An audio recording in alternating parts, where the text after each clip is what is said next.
Welcome everybody that's joined us. We'll just wait a couple more minutes, or maybe one more minute, and then we'll get started.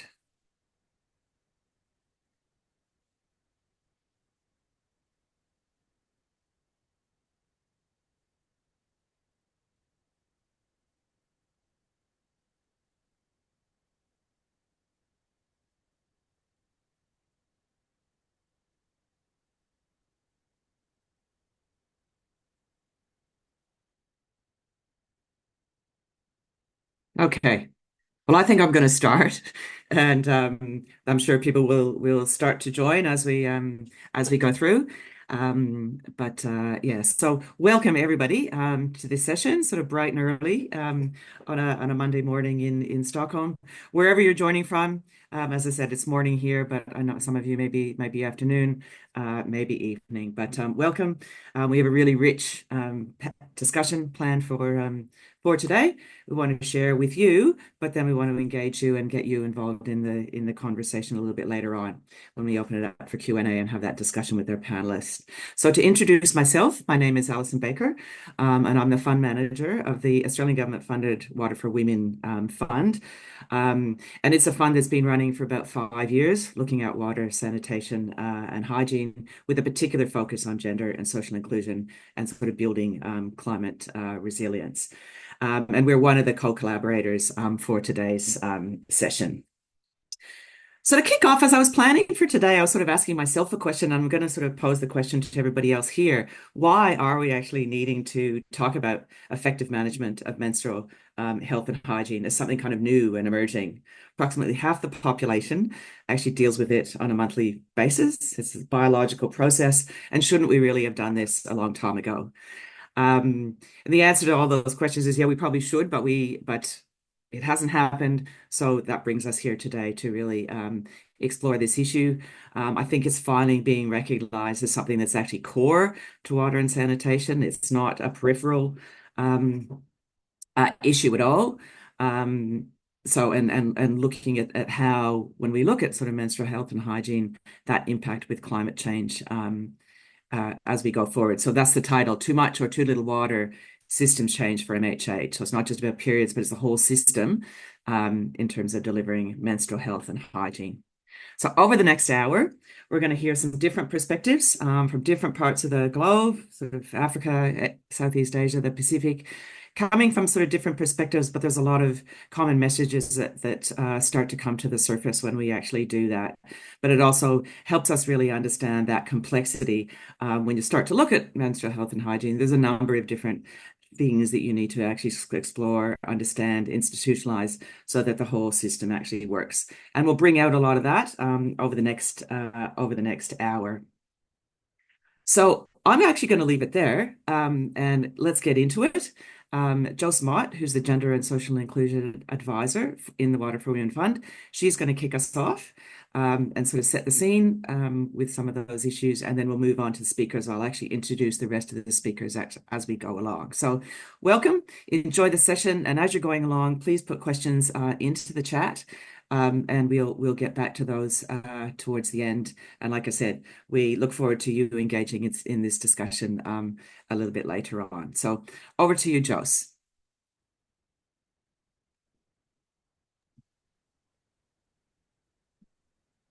Thank you, Alison.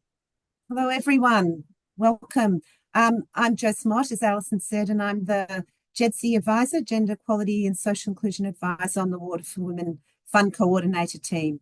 And it's really a pleasure to be here today and talk to you a little bit about the menstrual health fund story of Water for Women and the collective shared learnings by partners over the last 7 years of the fund and the menstrual health interventions through the fund.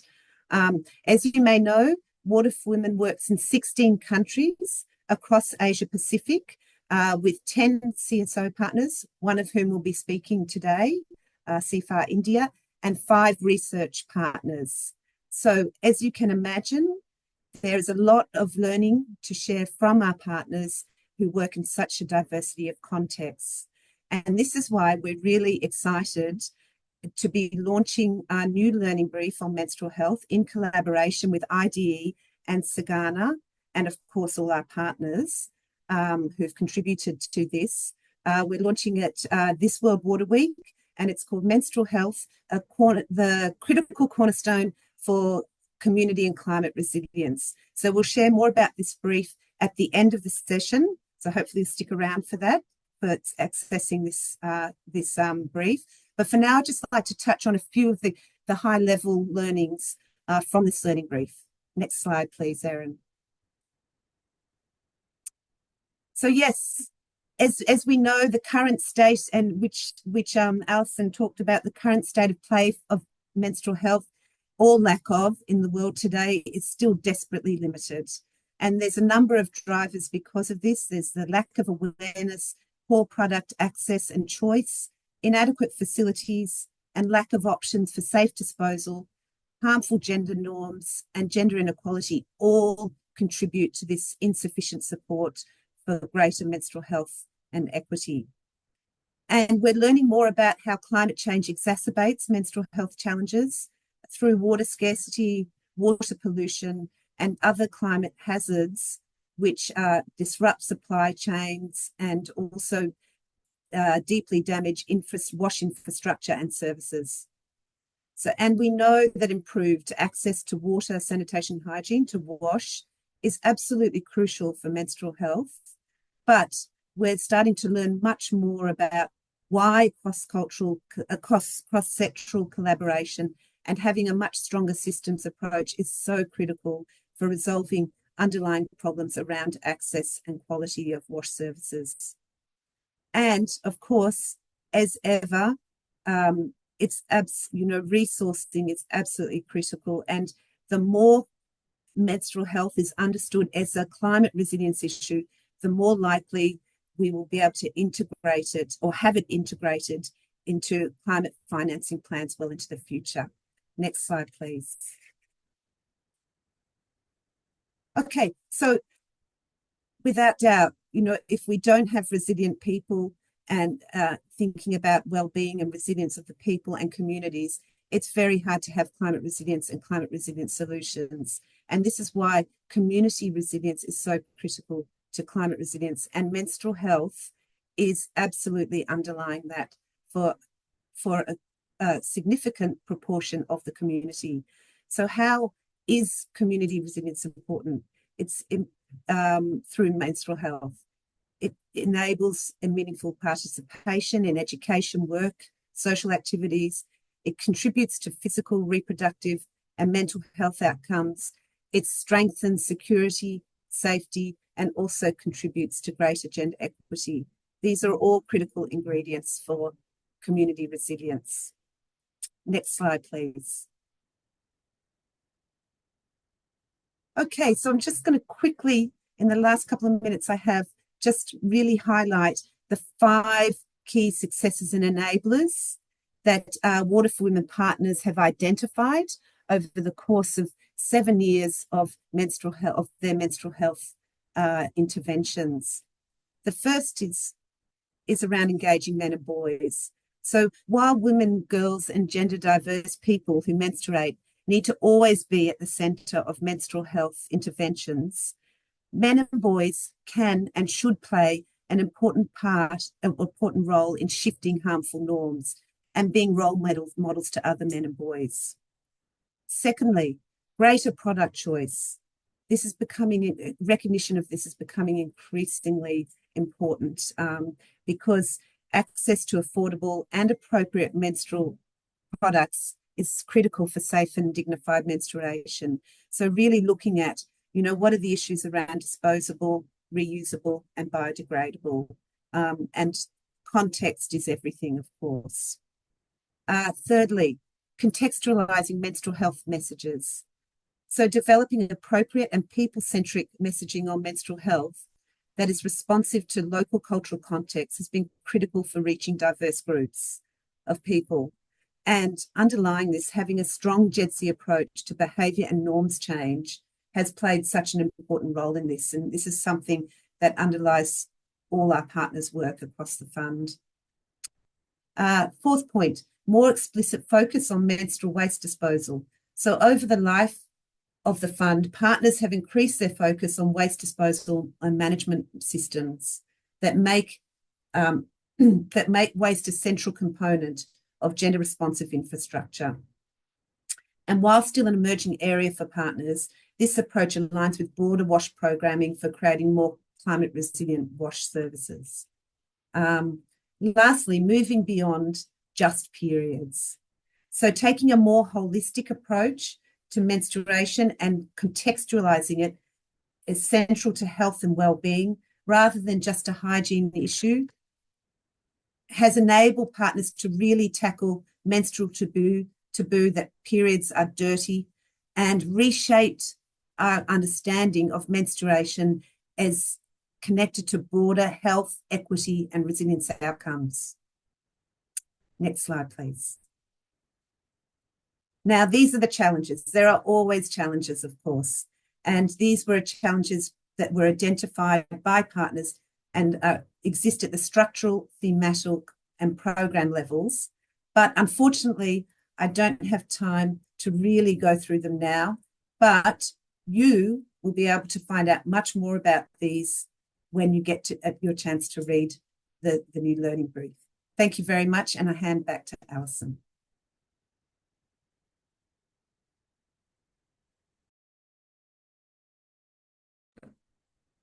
So I've got to unmute myself. Thank you, Jose, for giving that a great overview of a lot of the current situation with respect to MHH, the challenges that still need to be overcome, but even more importantly, starting to give those indications of what are ways to actually solve them and work through them. And that's what we're going to explore in a little bit more detail through the next few presentations. So I'd now like to hand over to Juhi Jain from the Center for Advocacy and Research in India. Juhi and her team in CFAR in India have been a partner with the Water for Women Fund for a long time, but have also done a lot of great work in India sort of before that as well. So Juhi's going to look at this sort of this very systems approach to looking at climate resilient MHH. I'm going to hand over to Juhi to outline their experience and what they've learned along the journey. Over to you, Juhi. Thank you, Alison. And friends, I'm very, very happy to be here and to share, the work we have done in 2 cities of India. I come from South Asia, and the 2 cities we are working in are Bhubaneswar and Jaipur, both very, very climate impacted areas. And menstrual hygiene and health has been one of our core issues because we do realize that when you work with a gender sensitive approach, there are some things which you just can't ignore. And I'm so glad, Alison, that you've asked that question. Why are we still talking about menstrual health and hygiene? The reason being that there is a system, it is the systemic issues. It is a structural issue. And as long as gender inequities prevail in society, we will continue to highlight the challenges women, girls, and their intersectionalities face. Before I go further, I'd like to set a little context on how CFAR as an organization which works in informal slums began to work on the issue. During COVID, a lot of women and girls, as we all know, had no access to period products, no access to wash facilities, and there was something called period poverty. And that is how we got into the entire issue of looking at menstrual hygiene from a holistic perspective. We brought in men and boys, we started strengthening community institutions. We began to start working across wards in the cities, and we also brought in a lot of family-oriented, norm change approaches within the entire programming, because we realized that at the first level, we need to begin with the family, move on to the community, and then reach out to stakeholders. Many innovations happened, many, game-changing practices came. For example, a pad bank, which is emergency response for people who are menstruating. And then we also were able to establish groups of young people who led the change. So it's a community-led change. It was not a system-led change. That's the first point I want to make. It's not that we did not have menstrual health policies in our country. We had, very robust policies, but the problem was that the operation of the policy was weak, and that is what we felt we needed to strengthen. Once the policy, some enablement within the community happened, we needed to sustain these gains. Next slide, please. And this is because we realized that while we were working at the community level, we were working at the family level, there was the institutions which appeared in the community. So we have health facilities, we have schools, we have adolescent care centers, which were not able to evolve a systems approach to WASH programming as well as to MHM programming. I prioritize WASH programming because unless you have WASH services, you cannot prioritize MHM. So how did we go about it? We first started strengthening the institutions by reaching out to, through advocacy, through, capacity building, through enabling young people to talk to them, to, bringing boys and men around so that everybody sort of, makes it like a movement. And then we said that what else do we need to do? So evidence-based advocacy was the first thing we started. So we conducted an audit of the WASH institutions, and we realized that the services were weak, firstly.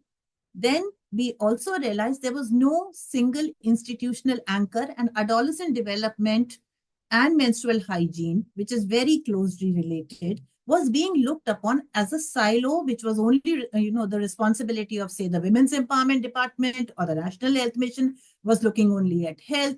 The childcare institutions were only looking at nutrition. So there was no convergent approach, which we felt was very, very essential. We also realized that it needed a lot of enablers which came from all sectors, not only from the WASH sector. So these were the two things which we strengthened. Next slide, please. Yes. So what were the things that we thought would make a difference? So the first thing was we created a curriculum which talks about not only WASH, talks about not only gender, and talks about not only women and girls. It talks about people of diverse genders, because that was one of the things which was the most excluded within the menstrual hygiene curriculums and the existing, capacities which people were building in either institutions or at the community level or at the systems level. We created a group of master trainers which were drawn from the community, but what was different about these trainers that they represented people with disabilities, they represented people from diverse genders, they represented people from gender and social minorities, they represented people like sanitary workers, and they also represented young girls and boys and women. So you have a holistic approach where everybody is talking about the issue. The third important thing we did was revitalize systems which were responsible for actually monitoring, reviewing, and strengthening WASH and menstrual health programming within the institutions which were existing in the community. So in schools, you have something called the child cabinets who are responsible for hygiene. In health centers, you have sanitation committees. And in the adolescent child centers, you have men and boys clubs, you have women's clubs, and hand washing clubs. So you bring everybody together, enable them to lead the program. Next slide, please.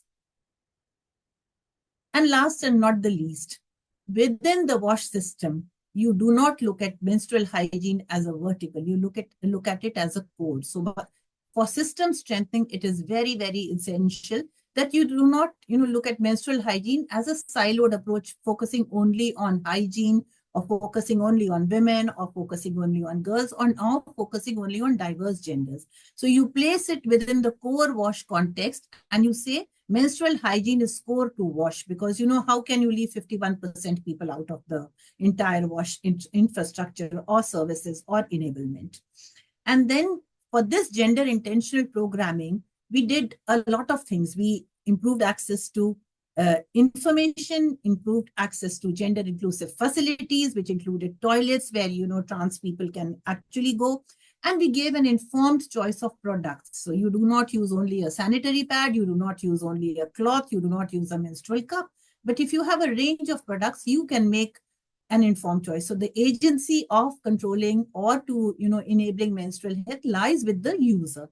And last but not the least, waste management is a very, very important component.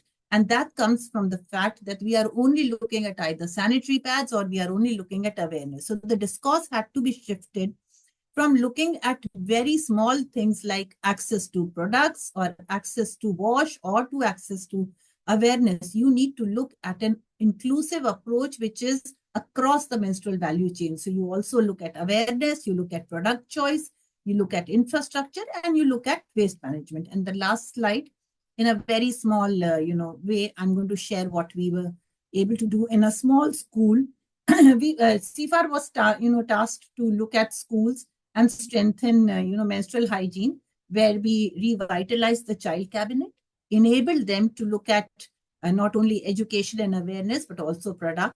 We also enabled them to look at master trainers who were from different diverse communities, enable them to reach out to institutions, which were the childcare institutions, the schools, the health centers, enable them to look at the departments, which were women's health department, women's empowerment department, the waste management departments, and bring an overall holistic understanding of the issue and pilot a small scientific, waste management experiment, which is currently ongoing.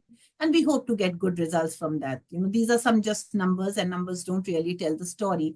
The story comes from the people. So basically the key message is that if you need to do 360-degree MHM programming, you have to place it as a core vertical within WASH. You have to bring everybody who's involved within it. And you have to make sure that everything what we are delivering is universal. It is not a siloed approach. So with this, I hand it back to Alison. And any questions or anything else people want to share, we'll be happy to answer them. Thank you. Thank you, Juhi. What an amazing explanation of so many different aspects, and how do you take, even if you have policies in place, how do you actually turn that into practice and taking that really holistic approach? So I'm sure that's something we'll explore a little bit during the panel and the Q&A discussion. So we're now going to move from India to Cambodia. I'd like to introduce Elise Mann from IDE. They've been undertaking some research in Cambodia in some sort of very flood-prone areas, and so some interesting findings there. And I know the work that IDE has been doing in Cambodia sort of extends beyond that as well. But today we're going to focus on Cambodia. So over to you, Elise. Thank you so much, Alison. Hi, everyone. My name is Elise Mann. I'm the Global WASH Director with IDE, and I'm here today representing our colleagues across the world who are doing a lot of work around menstrual health. So very quickly, IDE has been working for the past 40 plus years in building sustainable markets for deep generational impact. And so in the last couple of years, we've been increasingly working to address menstrual health and hygiene within our programming, given its importance to health, to gender, to equity, to everything that my colleagues have already been speaking to. And so far, we have been getting deeper into human-centered design to better understand what is the value add our organization can play. Next slide, Erin. And as an organization, we leverage entrepreneurs and businesses to deliver appropriate and desirable solutions. And so with an increasing focus on working with women entrepreneurs, we really see working in menstrual health as a huge, of course, urgent need, but also a huge opportunity to unlock this work for women and operating in women-centered markets so that there is agency and desirable menstrual solutions. And so today I am going to speak about some research that was done in 2023 with our Cambodia team. Next slide, please. And through our programming, we've been doing WASH programming in Cambodia for the last 15 years. And we were continuing to find more and more reflections on stress and stress around menstruation, but not to the same degree as thinking about access, but really wanted to understand where that stress was coming from. So we undertook human-centered design, initial discovery, as well as some prototyping to better understand for women and men living in seasonally flooded areas in Siem Reap province, what their experience of menstruation was like. And so we were mostly working with customers of IDE's Interlock shelter, as well as our Sky Latrine, and some non-latrine users to understand what was going on for them. And so this next slide is a product journey for menstrual health and hygiene. So you're showing the sourcing, the usage, disposal pathways for each product. And here we're not agnostic or sector specific, or we don't care about a specific product, but really just wanting to understand what are people using and why. And so disposable pads, while they're very common across Cambodia, they have advantages for leakage protection, of course, and convenience and mobility. But also many women we spoke to were really speaking to sarongs as what was most comfortable and allowed for more of a free flow of menstrual flood. And so that was more prized. And the takeaway I really want to highlight, next slide, Erin, is during the rainy season, so in the seasonally flooded areas of Tonle Sap, residents have particular difficulties related to that flooding for managing their menstruation. So women were telling us about using menstrual products and then storing them for up to 6 months until the water level had subdued, and then they could dispose them in the ways in which they were normally doing it, digging or burning. We also heard about women tearing up their pads and then paddling out in boats away from their homes and throwing them into waterways. So really some concern around contamination. So here, just looking at this graph between those we talked to in seasonally flooded areas and non-flooded areas, this blue is what I would call your attention to. The bright blue in the bottom is really looking at that long-term storage before being able to dispose. And so this really highlighted the need for a disposal mechanism that was interesting, was safe, wasn't promoting any sort of additional health challenges, but also allowed for a quicker disposal. So in this next slide, I also just want to highlight, we already saw a lot of innovations that menstruators are using for themselves. So in particular, women are storing pads in, black plastic bags and placing them right next to those zinc walls. So you're seeing those get heated up, trying to address some of the smell that is coming out of them.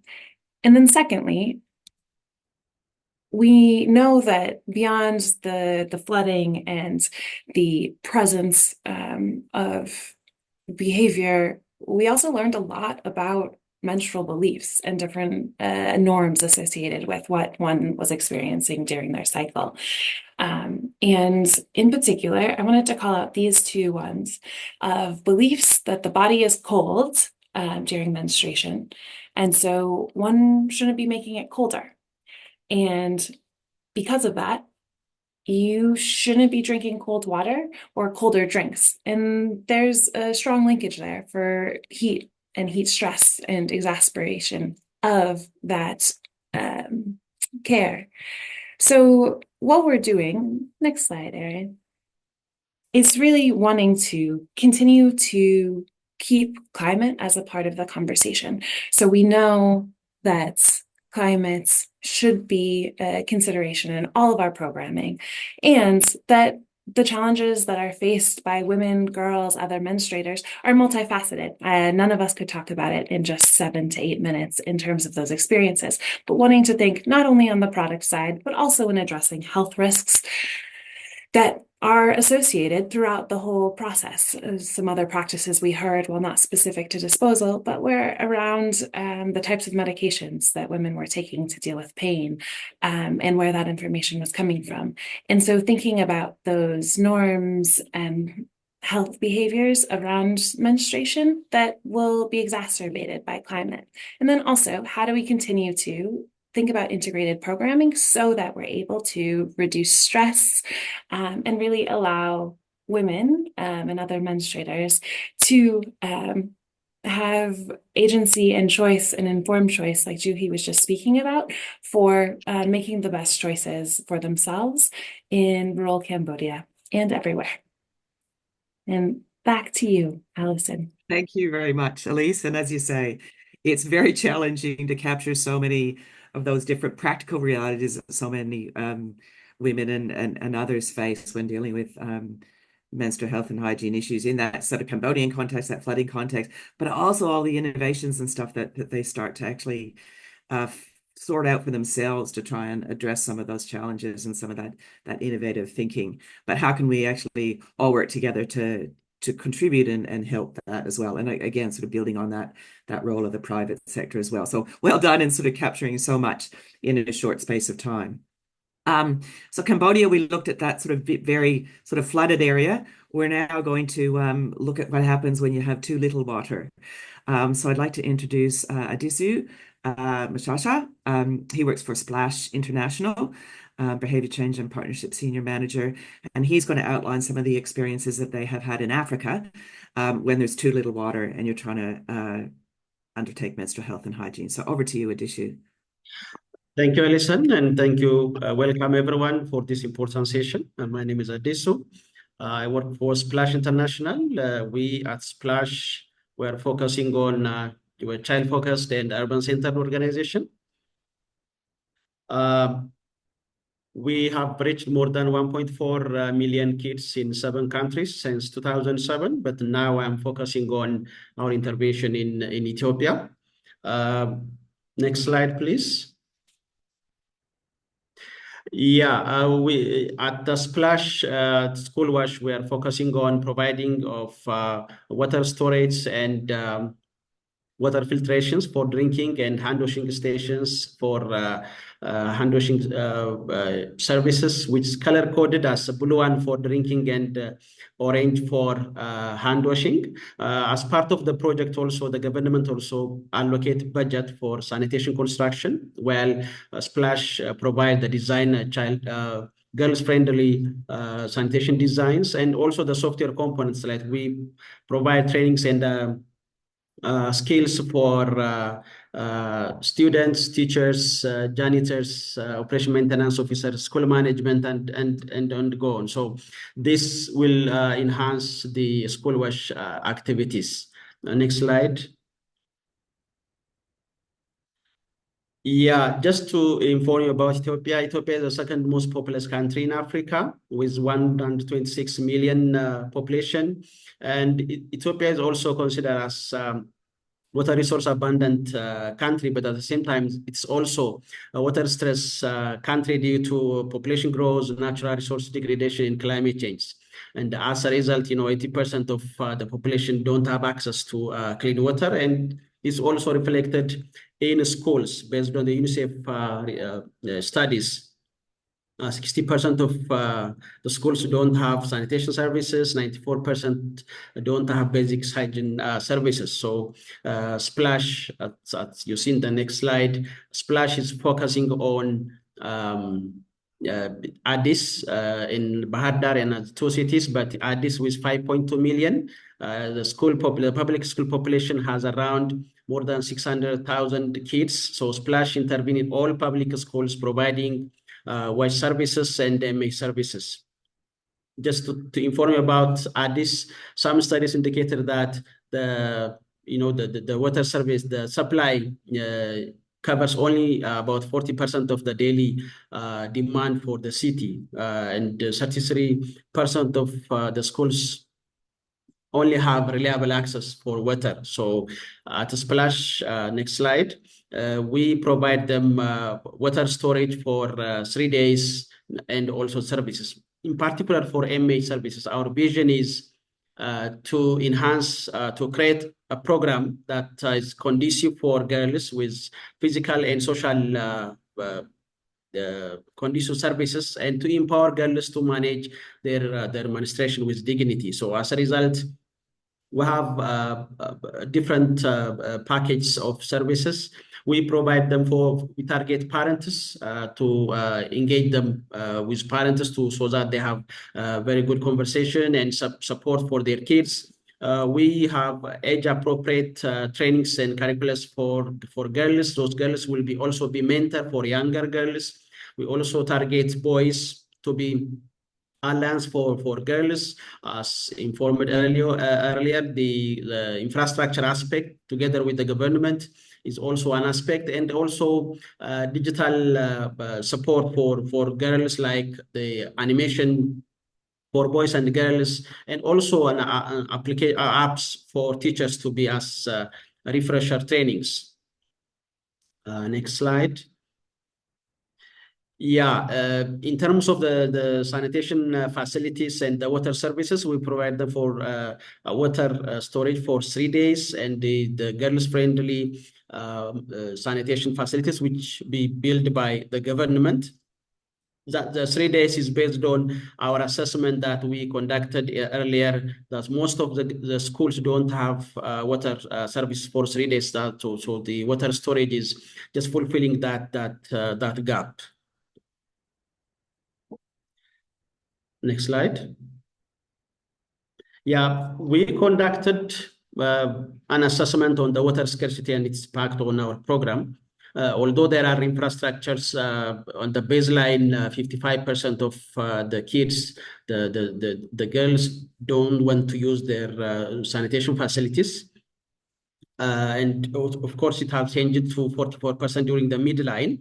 But some of the reasons are lack of water, account for 32% during the baseline and 24% during the midline, and lack of cleanness, which is also related with water access. 70% was accounted at the baseline and 34% during the midline. So the water shortage, although there are infrastructures, there are facilities, unless there is water services, adequate water services, it also impacts the intervention.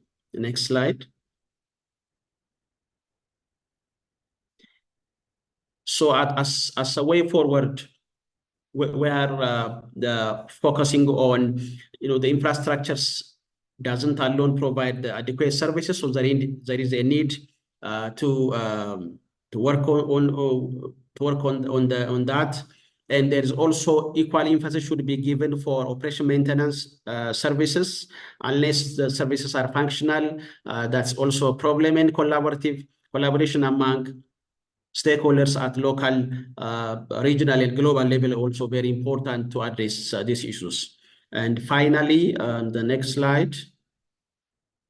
I want to thank Osprey for supporting us to show our splash what we are working at this global event. Thank you very much. And back to you, Alison.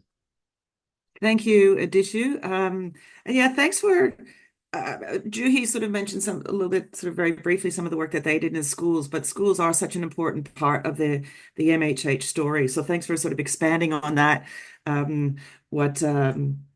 What your teams are actually working on in Africa, and bringing out that important role that sort of boys and men as yourself. So thank you for giving that presentation as well in supporting the MHH journey as well. So thank you for expanding on that, giving us lots of good ideas when you're lacking water, how you can actually start to address that.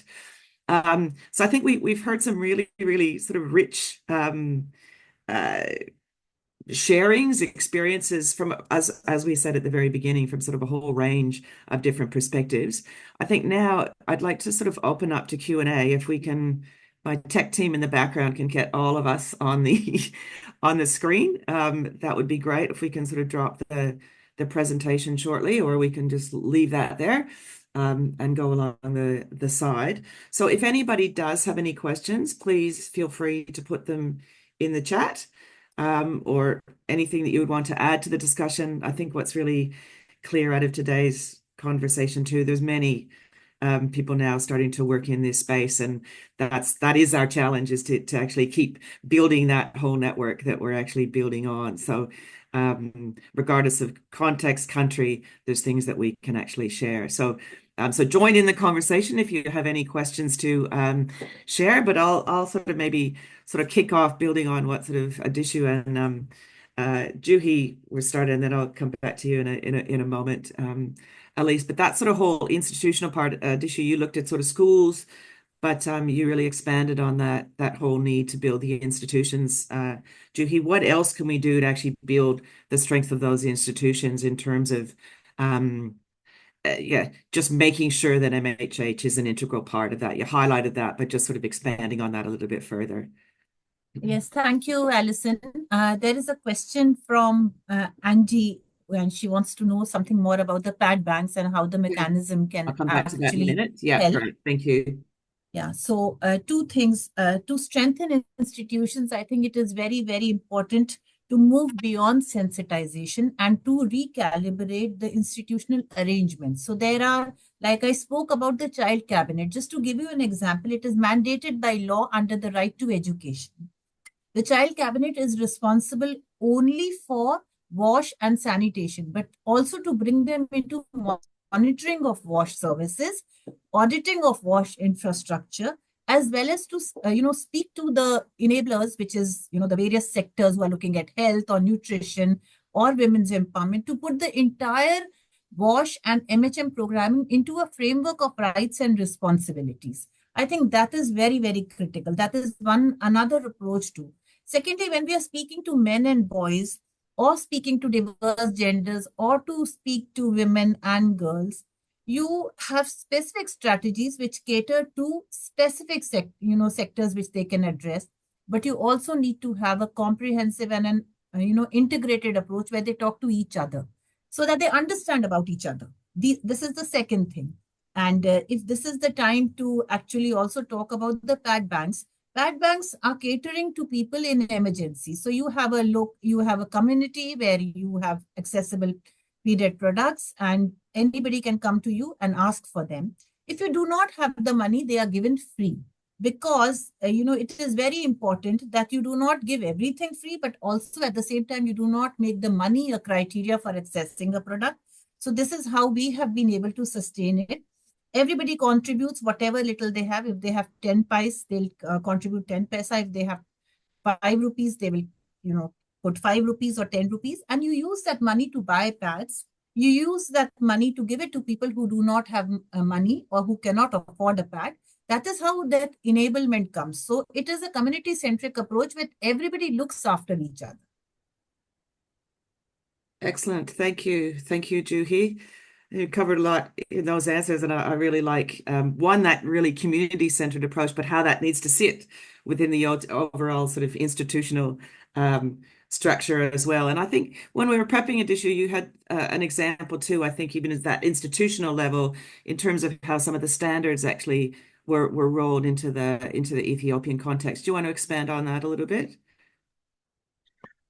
Yes, I think one of the emphasis that we are considering is also standardization of the sanitation facilities, where we are working with the city government, and the Bureau of Education, the Addis Ababa Bureau of Education, is also allocating budgets on yearly basis for sanitation of sanitation facilities that we are supporting technically, but they are also allocating budget.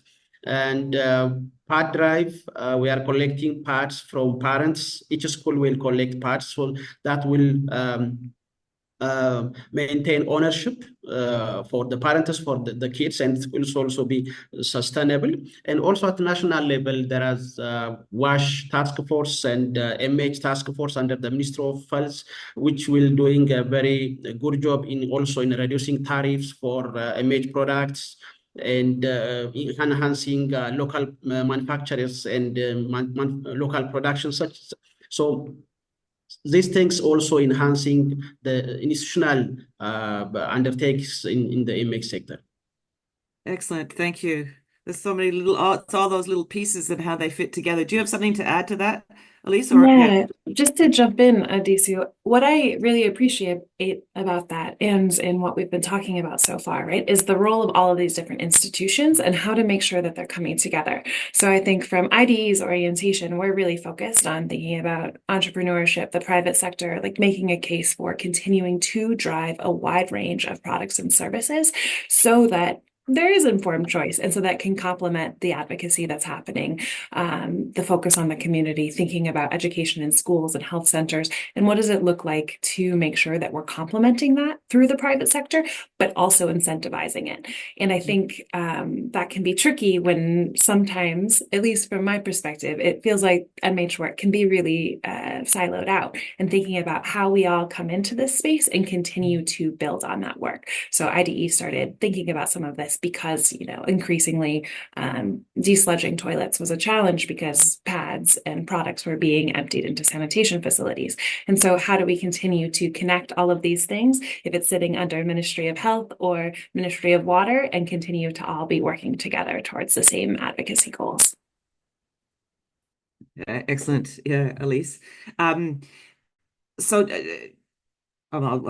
anybody else want to add anything to that, or any questions come as a result of that?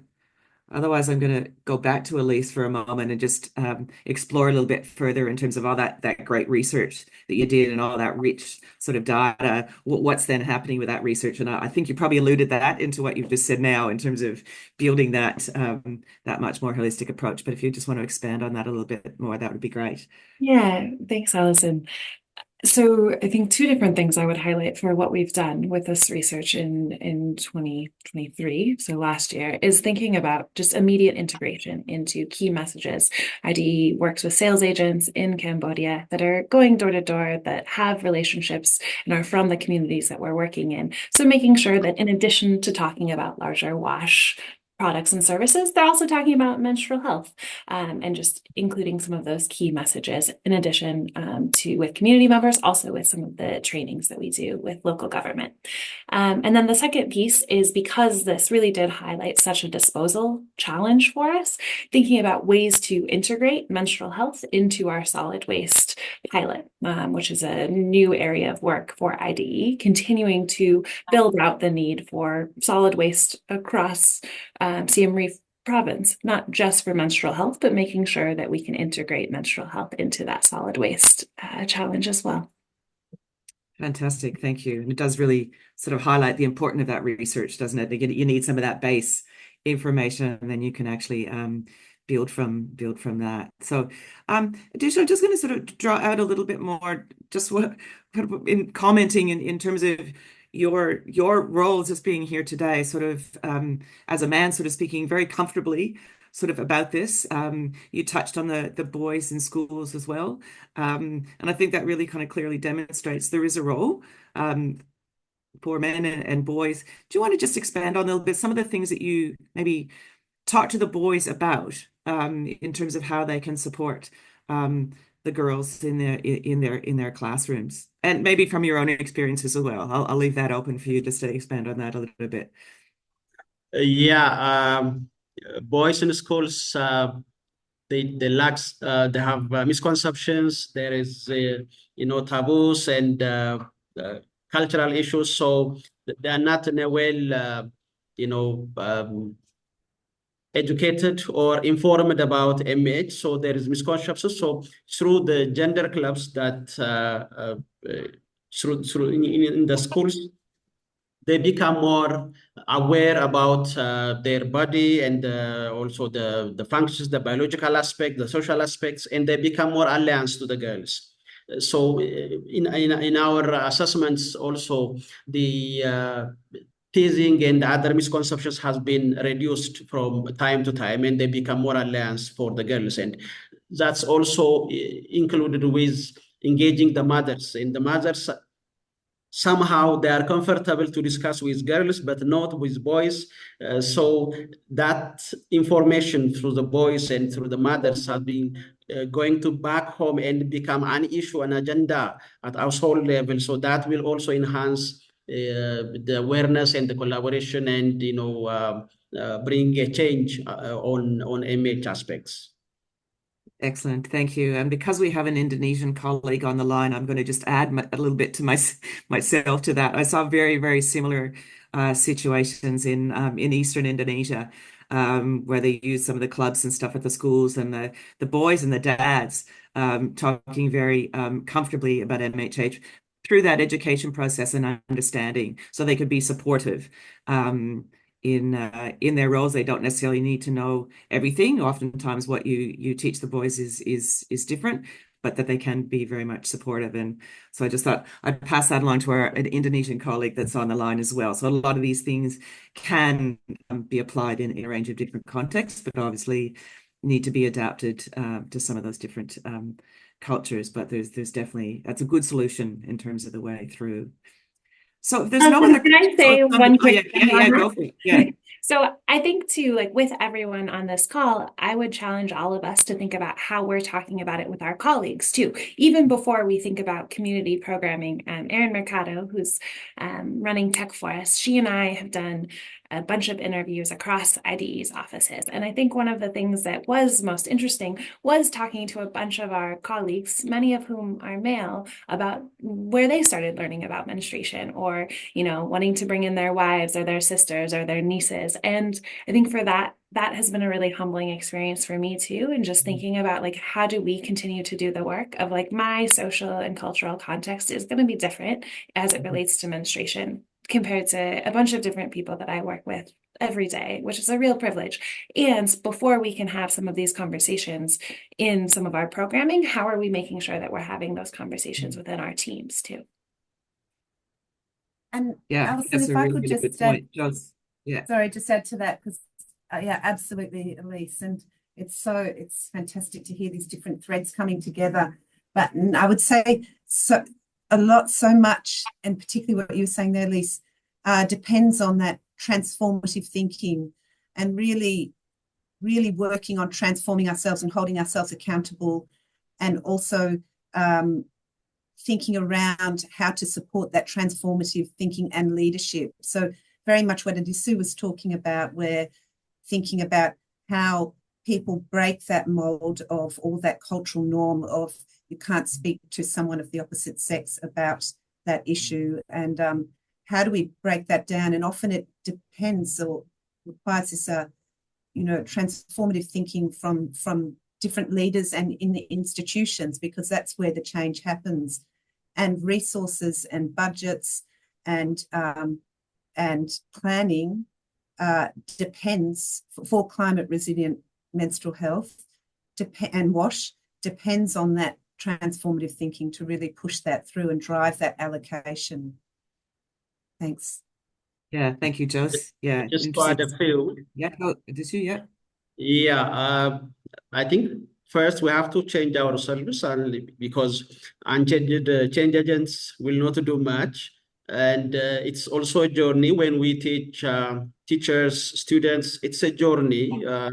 They come up with various kinds of social backgrounds, different attitudes, and it needs a close collaboration, a close mentorship, a close approach with all these stakeholders. And it's not only within a system. School isn't just one part of the system. So it should go from the local school community, the parents, the school, to over to the national level. So it, as Elise said, it needs kinds of a combination of all these stakeholders and play our part well, so that others also will engage and take advancement from this level. Yeah, exactly, Adisu. And I think there's been great examples of that all through the conversations and presentations over the last little bit. So, yeah, I think we're each reinforcing those different messages. There's many aspects to it. That doesn't mean it has to be complex or overburdensome, but how do we bring all those pieces together so that we actually can deliver those solutions in an efficient and effective way, holistically as well? And how do we each sort of play our part? So thanks for bringing that out, Elise, as well, just in terms of that within our own organizations. I know even the company that Water for Women sits on did that actually quite recently, in terms of a big engineering company talking about MHH. That would have been unheard of 10 or 20 years ago. So wherever we are, we can encourage those conversations, and I think that's really important. So what I'm going to do now, sort of the final sort of event of this session, is to launch the learning brief that Jos mentioned earlier, that sort of many on this call have contributed to, and many others not on this call. So called Menstrual Health, a critical cornerstone of community and climate resilience. And as part of that whole process, and a lot of the messages have come out today, and I know there's others that are going to feed into that, we have a call to action for all of us. So that's kind of a nice segue into what we were just talking about. So if we can go back to the slide presentation and slide the rest of us over onto the side, I'm going to go through that call to action, and then I'm actually going to go back to our speakers for their sort of final comments or reflections on today's session. So this is the call to action. Many of these we've actually touched on today.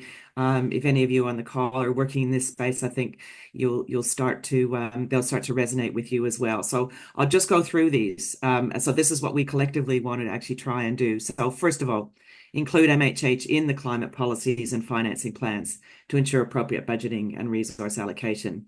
And Jos and Juhi touched on that as well. How do you change the policy into actually practice? And you need funds to actually do that. Number two, the infrastructure is important. It's not the only thing, but you do actually need that menstrual friendly wash infrastructure. Three, encourage design of wash facilities and menstrual products that cater to diverse groups.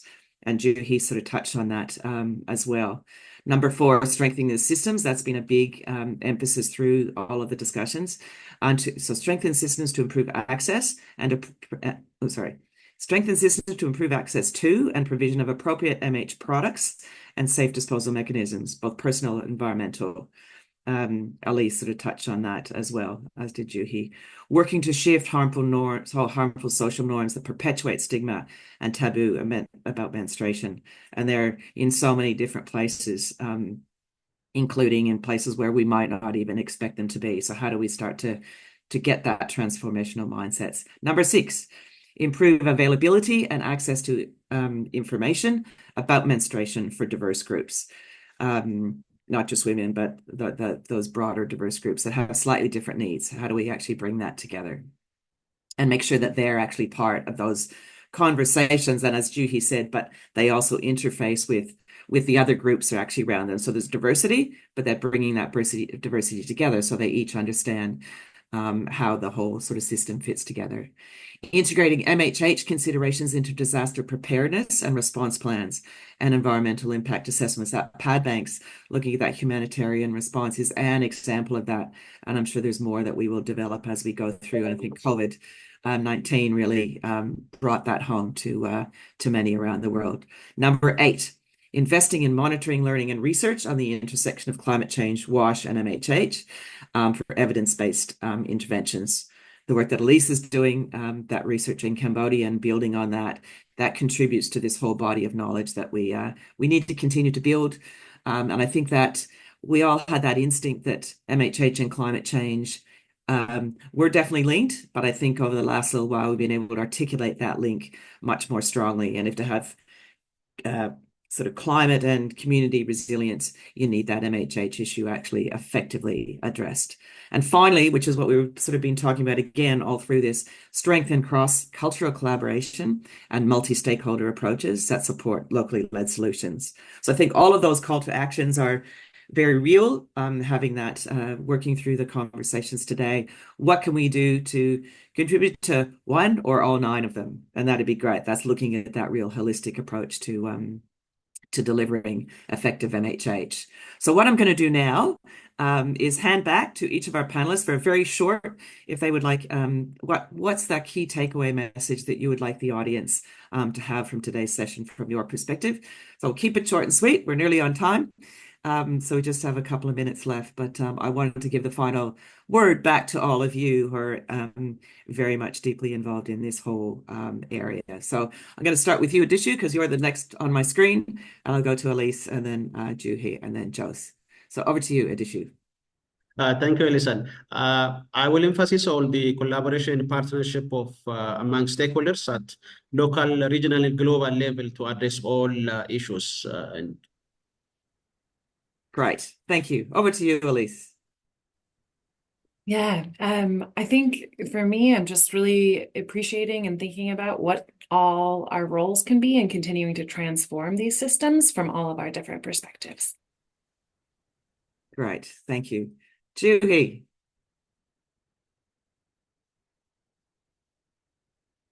Oh, you're on mute. You're on mute.